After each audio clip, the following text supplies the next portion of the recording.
I suppose we could say that what I have been saying to you represents my own discovery of truth. I don't mean my invention of it, but my own way of coming to the discovery and realization of it, and that part of this work of the infinite way is to help others make a discovery within themselves of truth.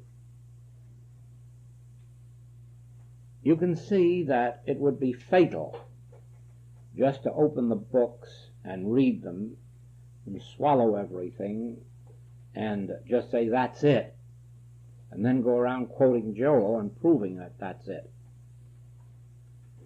That's really not the nature of the message of the infinite way. That is why we're not organized, or rather, it's one of the reasons we're not organized. We're not prepared to say that this is the truth, the whole truth, and nothing but the truth, and we hope you never read anything else. This is more or less an impulse that there is within me to share with those who are led to me my discovery and those things which I discovered, but above everything to reveal to them how I discovered it, so that they may make these discoveries themselves. Now, as you know, I did not begin to perceive the nature of truth until I learned about meditation. I did have the spiritual experience. I had many of them. And I was doing spiritual healing work. But I did not know the nature of truth. I could have quoted some things out of books, but that was a long, long way from having any knowledge of truth. You might really say that I was living on quotations, and living on quotations is not a healthy diet. They're helpful in the early stages, but that's all. Now, when I learned the secret of meditation, that is when I began to learn the secret of life. And through meditation, I have discovered things which are in the writings, which are in our classwork, but which can only be valuable to you when you discover them and realize them within yourself. For instance, I might quote to you one statement which should make all other scripture obsolete and unnecessary. I and my Father are one. Son, thou art ever with me, and all that I have is thine. Now, you know, if you really know that, you have ended your search for truth, and you've ended your search for God, and you need no scripture, you need no teachers, you need nothing. You have it all. And yet you know as well as I do that those words have been in the Bibles for hundreds of years, and still here we are, studying, meditating, pondering. Why? Even though you were to agree with the Master that that is the absolute truth, I and the Father are one, you are still far from the demonstration of it, the realization. In fact, you may be just as far as you were before you even heard those words. It takes more than knowing words. It takes actual experience. I think it's in the first chapter of Living the Infinite Way that I've said that the infinite way is not another message on truth, but the experience of God. And that's what it is, because that's what it leads to. Reading the books isn't an experience of God, but reading the books can lead to it if you follow through. Now, this is very important to know what I've just said, because I'm going to lead to a point that probably is the modern language way of saying that I and the Father are one, and all the Father hath is mine. And yet, it says something beyond that. Now, this too was a discovery, and this too was a revelation, and it was a revelation that came to me through meditation. That is why meditation plays the important part in our work that it does. I believe you can learn anything you want with your mind, but I do not believe that you can demonstrate any spiritual truth until you rise above the level of thought and mind into the intuitive spiritual faculty. And so far, there is no way known on earth of accomplishing that except by means of meditation. Yes, it does come to some by a divine grace. For some unknown reason, the finger of God reaches out and touches some people, and there they are. They're in the full and complete spiritual consciousness without ever having taken the steps that we take leading up to it. There have been many such people. One of our happiest and yet unhappiest of men was one of those. That was Walt Whitman. Walt Whitman was just a miserable man, like the rest of us, when in some unknown way, for some unknown reason, except perhaps that there was an inner longing, the finger of God touched him, and he entered the realm of spiritual awareness. What kept him miserable afterward was that he had to live in two worlds. And living in two worlds is a difficult thing. Now, for the rest, the finger of God touches us just to the point of giving us an inner hunger, an inner dissatisfaction. Sometimes that hunger and dissatisfaction becomes so great that we become diseased, physically or mentally or morally or financially. And when that gets deep enough in us, a cry goes out of us, "Oh God, oh God, oh God, is there a God?" And that's usually the beginning of wisdom, because from there on we are very apt to follow some way until we arrive. Now, those who are led to the point where you are today, even those of you who are just beginning on this way, you are ready for the experience of meditation, and those who have it must prepare themselves for deeper forms of meditation until they arrive at an actual communion with God.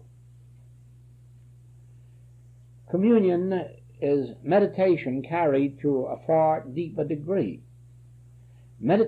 Communion is that point of meditation where you actually come into the experience of tabernacling with the Spirit of God within you, where it is even possible to have conversations with God, or where it is possible to sit and receive these beautiful impartations, sometimes in words or thoughts, sometimes just in awareness, just in sensing. But at least it is that point of communion where there seems to be a flow between God and me, and an incoming and an outgoing, a turning and a returning, an inner communion, a sweetness, a gentleness, a peacefulness, sometimes that transcends all words and thoughts. Of course, that's not the stopping place, because as one reaches there, one eventually transcends that to where one's own self completely disappears, and there's nothing left but God. It's a completely pure state of being, and in those moments one is not only aware of themselves, one may well be aware of themselves out in the grass, or in the trees, or in the birds, or in the sea. It is a sense of self that has no finite or corporeal limitation. It's not an imaginary state, because if it were, you could bring it on at will. It isn't anything one can bring on or induce. It is something that automatically comes at a certain state of realization and revelation. Now, it was through such experiences that the classes which now form the books, Living the Infinite Way, Practicing the Presence, and the Art of Meditation, have come. You must remember that none of those books were written as books. You must remember that in my whole life I've never written a book. All of these which are in print now, and seems to be some author's writing, actually were just messages that were spoken as this one is being spoken, and was later printed on paper. None of my works were ever written as a book is written. None were ever thought out in advance. None ever had notes drawn up, or an outline, or a diagram. None ever had a subject or a way of formation. Every one of them came as this one is coming, just out of meditation, and it's being taken down on a recorder, and eventually it will be a book or an article or a monthly letter. It'll be in print somewhere, and somebody will wonder when Joel gets the time to write all these books. Unfortunately, he doesn't need time because he doesn't write them. Now, it was in these meditations, and as a result of this work, that this particular unfoldment came. And while it appears all through all of the Infinite Way writings, it came to a head in the first Honolulu closed class. It was the subject of the first and second night. The first night was the nature of God as I, but the second night was the nature of individual being, your being and mine. Now, this constitutes, and as I say, you'll find it all the way back in my earliest writings, but this constitutes one of the major premises that every student of the Infinite Way must learn, even if at first they learn it only intellectually, and then later discern it spiritually. And that is this: you are not man, and you are not woman.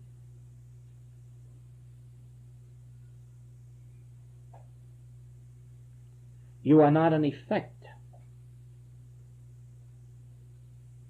and you are not creation.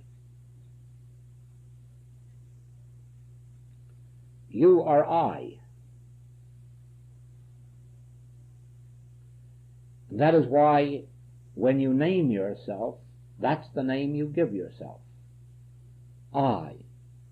And even if you say Mary Jones after it, it's understood that you have first said I. That's why legal documents say that. I, Mary Jones, and so on. I am not Mary Jones. I am I, but I give myself the name. Mary, Bill, Joel. But always remember this: I am I. And that's your true identity. And because of this, you cannot receive anything, even from God. Now here you have a major premise of the message of the Infinite Way. There's no use of praying to God for anything, even if you could, because you can't get it. The nature of my being is I, and I is infinite. I and the Father are one, and all that the Father hath is mine. That has nothing to do with the future tense. That has nothing to do with whether or not I'm good, bad, or indifferent. That has to do with the real nature of my being. It has to do with ye shall know the truth, and the truth will make you free. And the truth is, I am I. Moses gave it to the world. I am that I am. And Jesus accepted that very same statement. I am that I am. I am is the nature of your individual being. And that is why we have scriptural passages that show you how to live from that basis. Cast your bread upon the waters. It doesn't say a word about pleading or begging for bread. It says, cast your bread. All the way through Scripture you can find proof that good flows out from our being. It does not flow to our being. If you wish to see the miserable lives that some people live because they're sitting around waiting for love to come to them, and others are waiting for friendship to come to them, and others are waiting for justice and for mercy to come to them, and they wait and they wait and they beg and they plead and they pray, and it doesn't come. And if only they knew that there's only one way in which they can ever demonstrate having love, abundance, mercy, justice, goodness, and that's to give it out. Express it. Let it flow out. Cast your bread upon the waters. I and my Father are one, and all that the Father hath is mine. Son, thou art ever with me, and all that I have is thine. Now, you will remember, well, those of you who were here last week will remember our lesson on the 58th chapter of Isaiah, in which we learned that it's no good to sit around and say these things and pray these things, but that you have to act them out. And so I learned by meditation and then by actual demonstration that the fullness of the Godhead is in me. That God has fulfilled himself as my individual being, and I can demonstrate it in proportion to my ability to live it. So that if I have but a few coins today, and I accept this truth, and am willing to part with one or two of them to share it with someone who has still less, or if I have no coins, but if I have merely this awareness of my identity and I'm willing to sit and pray or realize that truth for my fellow man, for my friends, for my neighbors, for my enemies, if I'm only willing to know the truth, if that's all I've got, cast that bread upon the water. Or if I can find some way to be a friend, if I can find some way of expressing forgiveness, if I can find some way of being more just, more merciful. In other words, if I can accept the messianic message that thou seest me, thou seest the Father that sent me, even though the Father, the invisible, is greater than the visible, nevertheless, thou seest me, thou seest the Father that sent me, and I can begin in any given moment to act out that way of life by loving, sharing, forgiving, cooperating, being more just, being more merciful, being more kind. If I can begin in some measure to do that, I begin the demonstration of my harmony. Be assured of this: God has not created his own image and likeness and left it blank of anything. The image and likeness of God does not lack for anything. The image and likeness of God, God's own manifestation of its own being, hasn't got a lot of money and no health, or a lot of health and no money. The image and likeness of God hasn't got kindness and justice and mercy, but otherwise full of sin, sickness, and death. The image and likeness of God, or that I which I am, the infinite spirit itself in individual manifestation and expression, that is the embodiment of all that God is, and I am He.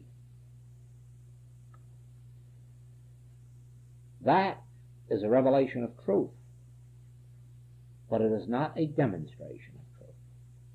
The demonstration follows the acceptance and acting upon of that truth. And sometimes it is a slow process after we have accepted that, because remember, to all appearances we're sick and sinning mortals. To all appearances we're aging and dying humans. And so we are always violating appearances when we accept the truth about our own being, our own inner spiritual being. And so it is that we have to often close our eyes and realize this: I'm not claiming, Father, that a human being, a mortal, is divine. What I'm claiming is that a human being or a mortal must die to that seeming sense of self and realize that God itself is spirit, but since God is all, God is infinite being, even when it's individually expressed. I'm not claiming any truth for my mortalhood, my mortality, or my human identity. I'm acknowledging that in this search for truth, I'm attempting to die daily to my humanhood, not spiritualize it. I'm trying to die daily to it. I'm trying to surrender it in the realization that God is infinite being and constitutes individual being, spiritual being, incorporeal being, invisible being, the being that I am. Then, as I ponder that and receive that inwardly,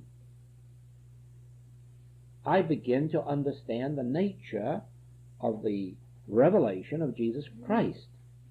Now, do you know why it is said, I am the way, the truth, and the life?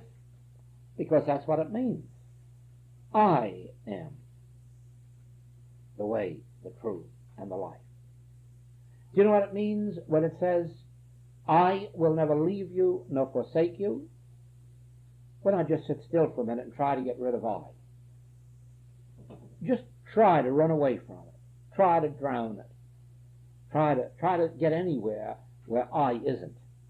And you'll see why it is also said, if I make my bed in hell, thou art there. If I mount up to heaven, thou art there. If I walk through the valley of the shadow of death, thou art there. Why? Because I am there. I am here, and I am there, and I am everywhere. Lift up the stone, and I am there. And I is God. I is infinite being. I is self-completeness. And so we have in the message of the infinite way a whole teaching on the subject of self-completeness in God, and it's spelt with a capital S. It doesn't mean that we humanly are complete or perfect or self-contained or self-maintained. On the contrary, as human beings, just look how we suffer and lack. But in putting off that selfhood, in surrendering it, and acknowledging that the I of my being can never leave me nor forsake me. As I was with Abraham, so I am with you. I will never leave you nor forsake you. And then we come to that miracle teaching of Jesus Christ, which is accepted wholeheartedly in the infinite way. I have meat. No, don't go to the city to get me any meat. I have meat that ye know not of. I am the wine of life. I am the bread of life. I am the resurrection. That I will never leave me nor forsake me. Where I am, I is. For I is the true nature of my being, and I is my meat, and I is my wine, and my water, and my bread. I is the staff of life to me. I is my high tower, the rock on which I am founded. I is my hiding place. I live and move and have my being in God, in the I that I am. God is my fortress, and I hide in that fortress which I am. God is my high tower. Nothing by any manner of means can reach me, assail me, or injure me, because I am, and beside me there are no powers to do any injuring. For I alone is power. I is bread. I is meat. I is wine. I is the resurrection. And if we secretly and silently always lift up the I, for if I be lifted up, I shall draw all men unto me. And if I lift up the I in me silently and secretly, for remember this, and I give you this again and again and again, you already have tapes on this, and I don't know but what it may be in some of the writings. But I know that it's in tapes, and if it isn't in the writings, I'm sure it will be.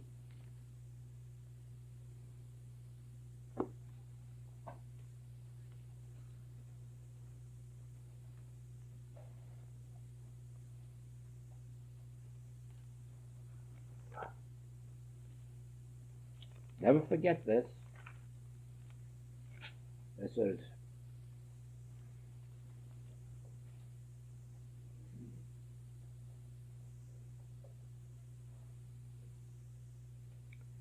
Matthew, 6th chapter. Take heed that ye do not your alms before men, to be seen of them.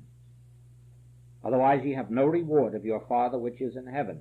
And don't think for a minute that that isn't a spiritual law.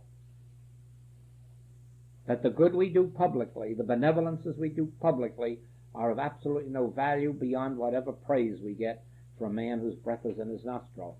But our spiritual reward, our spiritual recognition, lies in the fact that there is an I at the center of our being that knows what we're doing, thinking, and acting. And it performs for us, so that what we do in secret is shouted from the housetops.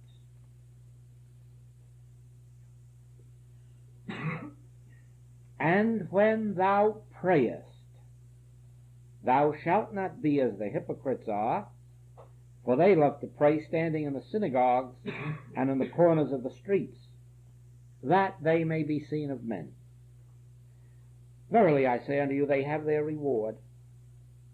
But thou, when thou prayest, enter into thy closet, when thou hast shut thy door, pray to thy Father which is in secret, and thy Father which seeth in secret shall reward thee openly. But when ye pray, use not vain repetitions, as the heathen do. We don't call them heathens these days, more like metaphysicians. For they think that they shall be heard for their much speaking. But the main thing here is, and I give you this from knowledge, never use the word I publicly.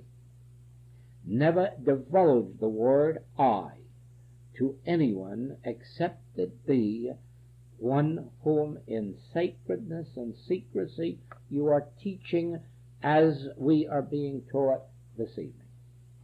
Never go out of a room and voice the word I, even to your nearest and dearest. That must be the most sacred and secret word in the entire history of your life, the word I. Keep it lifted up inside of your own being. I. Oh, it's so good to know that I will never leave me nor forsake me. It's so good to know that I is the source of my life. I is the creative principle of my being. I is my hiding place. I is my bread, my meat, my wine, my water. I need not look to man whose breath is in his nostril. If I were lost in the desert or at the sea, I will be with me, and I will feed me and sustain me and bring me safely through. And if I walk through the valley of the shadow of death, I will walk with me and reveal my life eternal unto me. I is a secret password. I is a secret and sacred prayer. The word I itself is the foundation for the deepest prayer that has ever been known. It acknowledges that the King, every time you say the word, no, not say it, think it, feel it inside. Every time you have the word I in here, you are acknowledging that God is closer to you than breathing and nearer than hands and feet. Is there anything closer than I? No, just think it inside of yourself, or even silently voice it and see if there's anything closer to you than I. And that I, which is closer to you than breathing, nearer than hands and feet, that I is the God power, or what we call the Christ, the Spirit of God in man. It is God's own individualization of his own being appearing on earth as you. And all the prayer you ever need is the word I. And then, as you voice it, inwardly, secretly, silently, open your consciousness. Speak, Lord, thy servant heareth. And then you'll hear that the voice of the Lord melteth the earth. The voice of the Lord melteth all problems. When that voice utters itself in you, the whole earth melts, the earth of problems, materialism. He uttered his voice, the earth melted. You keep the I secretly, silently in there, and then open yourself to listen, and I will speak to you, and as it utters its voice, your problems will melt. Fears will disappear. Doubts will go. And all of a sudden out here, events will take place, all of which have come to you by the divine grace of the recognition that I, in the midst of you, am mighty. I, in the midst of you, am mighty. And it's your I, the I that you utter, that you feel, that you realize in there, and then let it have its way with you. This, you see, is one of our basic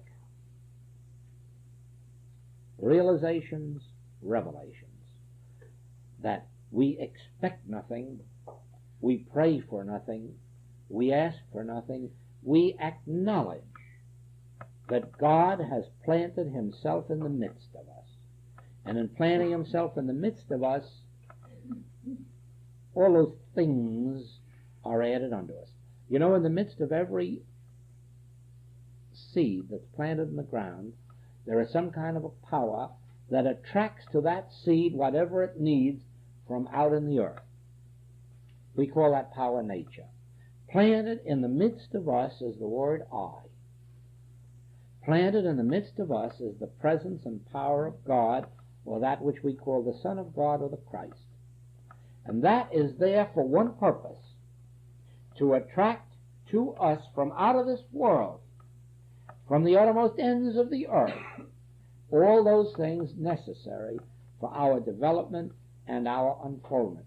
And if our demonstration requires that somebody be raised up in Europe, Asia, Africa, be assured they'll be raised up and brought to our door. And on the other hand, if it be necessary that we be transported to foreign lands to find that which is necessary to our unfoldment, I, in the midst of you, will transport you wherever it is that you need to be. Only be careful. When you believe that all of your good is dependent on money, on friends, on influence, on human circumstances, you then prevent the operation of spiritual law within yourself. But when you acknowledge it isn't money I need, or a man whose breath is in his nostril, or influence or circumstance, but the realization of I, then you will find that that realization of I will go to the uttermost ends of the earth and draw unto you everything and everybody necessary to your experience. Let no one go too far in the message of the infinite way without realizing that its basic premise is the I, and the infinity of individual being, not by virtue of anything of itself, not by virtue of any human event, but by virtue of the divine grace which has planted I in the midst of me.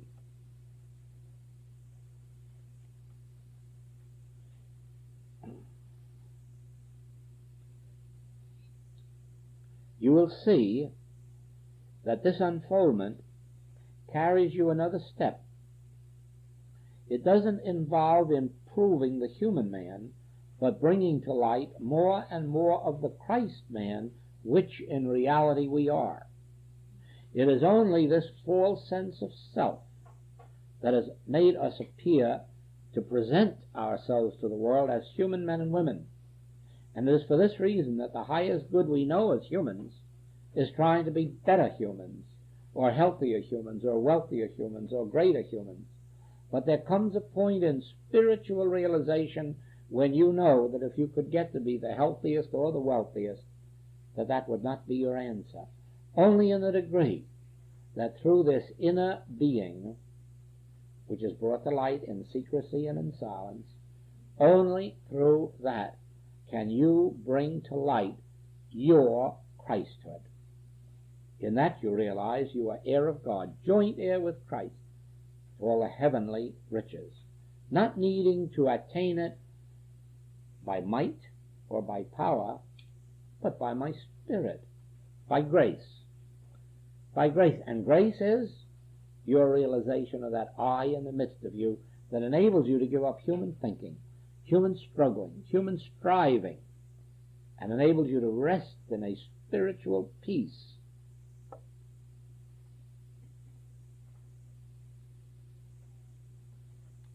These things which constitute the letter of truth of the infinite way are first accepted by us and within us intellectually. We hear them and we say, yes, I can accept that. Yes, I agree with that. Yes, I feel that that is right. That's far from demonstration. But it is a necessary first step, because you must remember there are people who cannot accept it. There are those who reject it. There are those who, even if they hear it, not only couldn't believe it, but don't want to believe it. Oh, for different reasons.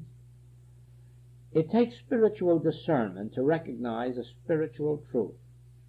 And so it is that the first step is the feeling within you that this is true.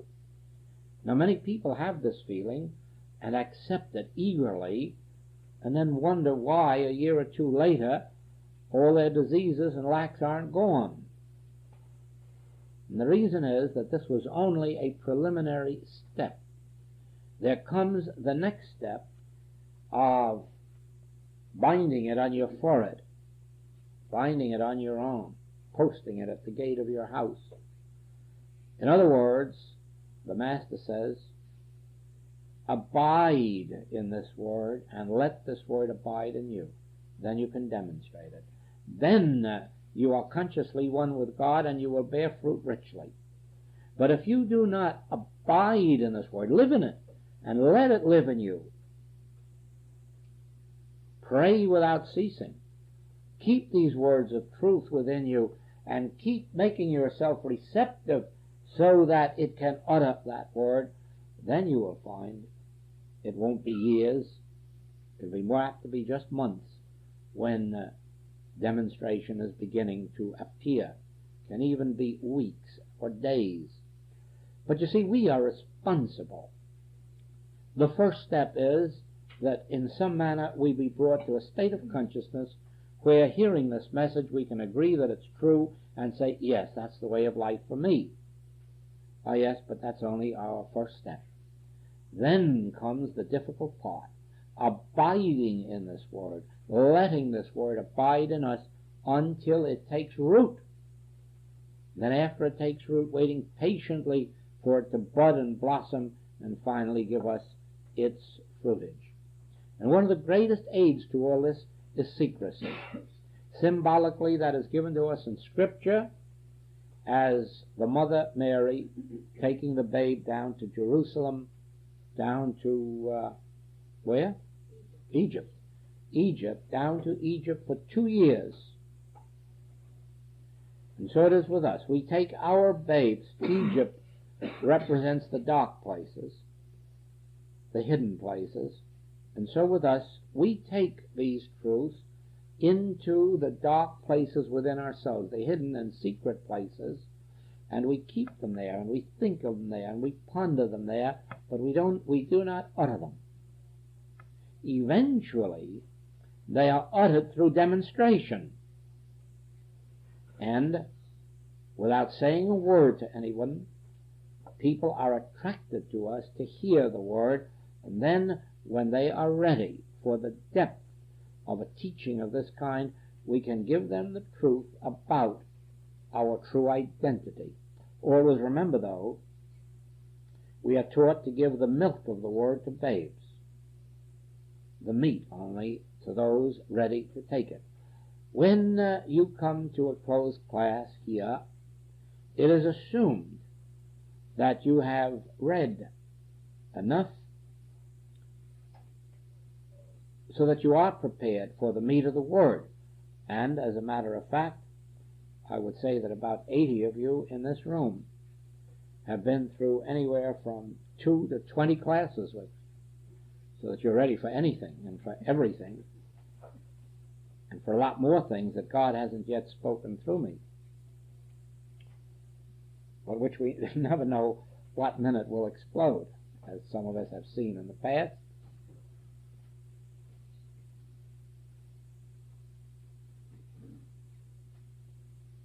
I'm always torn between two desires. One is, I would like to teach only beginners and have none of our older students in the class, so that I really could start at the beginning with beginners and give them the milk and lead them gently along. And then I think about these other people who've been with us so long and that something might come out that they'd love to hear.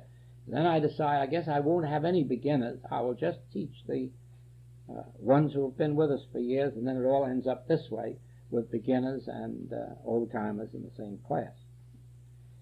But I'm sure that each one receives in proportion to that which they have brought here. No one carries away more than they have brought, for the simple reason that it's you sitting here casting your bread upon the waters and ensuring that the waters the bread will return unto you. Now let us stop for a while with a meditation.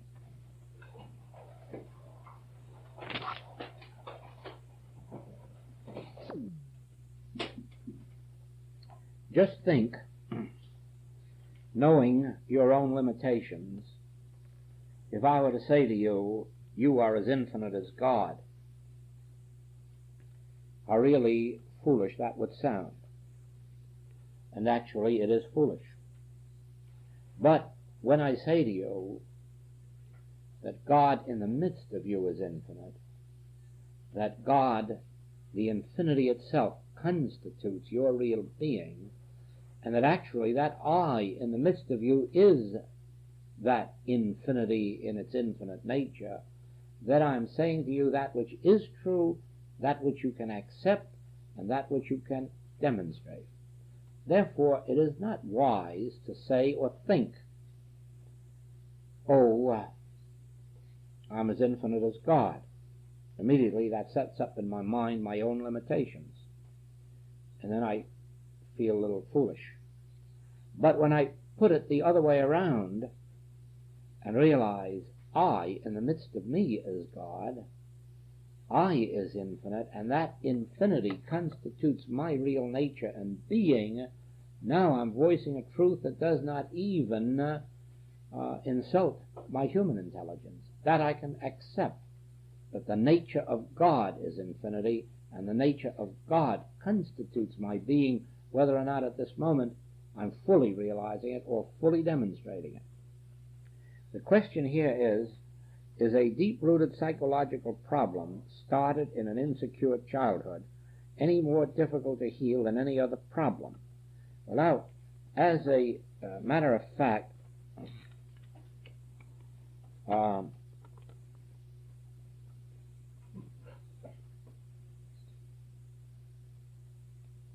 there is no such thing as problems being more difficult one than another, except in the sense that some problems present to the practitioner a challenge so that the practitioner may need to rise higher in one case than another, and that sometimes the patient has held on to something in his mind so long that he finds it difficult to release it.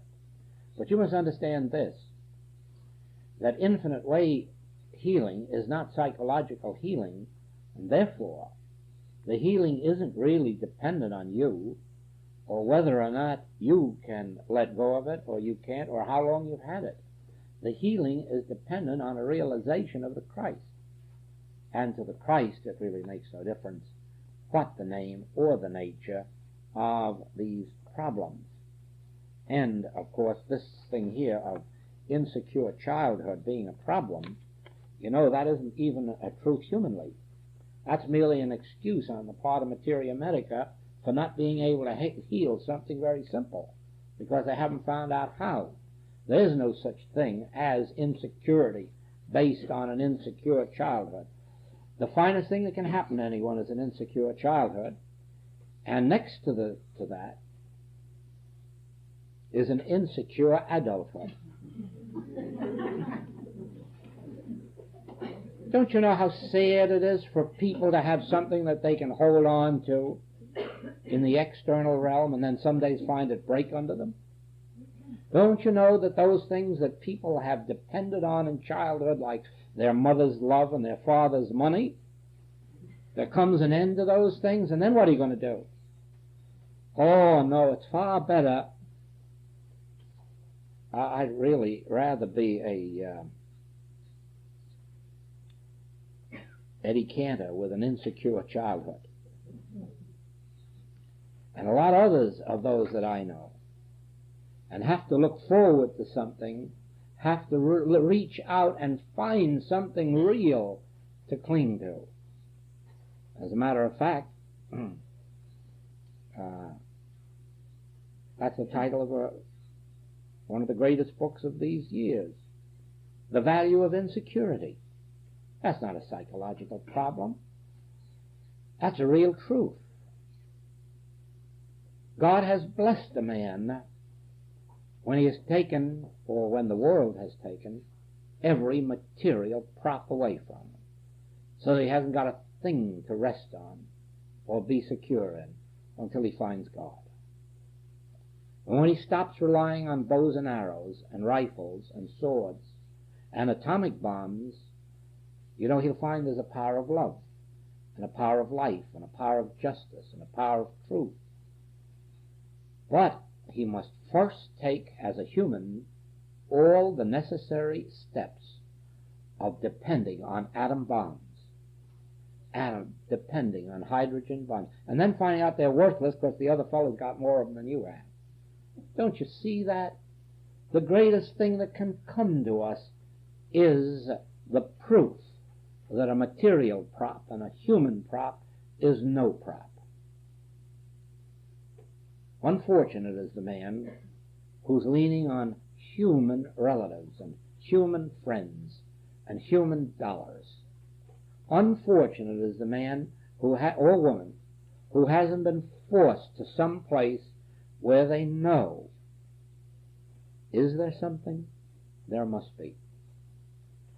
My greatest blessing came with the realization that the human world depends on powers, always seeking one power to overcome and destroy another power. And I saw that that's what constitutes human experience, is this very security based on a power, and just when you've got it, it isn't a power anymore because somebody else has got more power. And then the question presented itself to my thought, is there no solution to that? Must we have hydrogen bombs after atom bombs?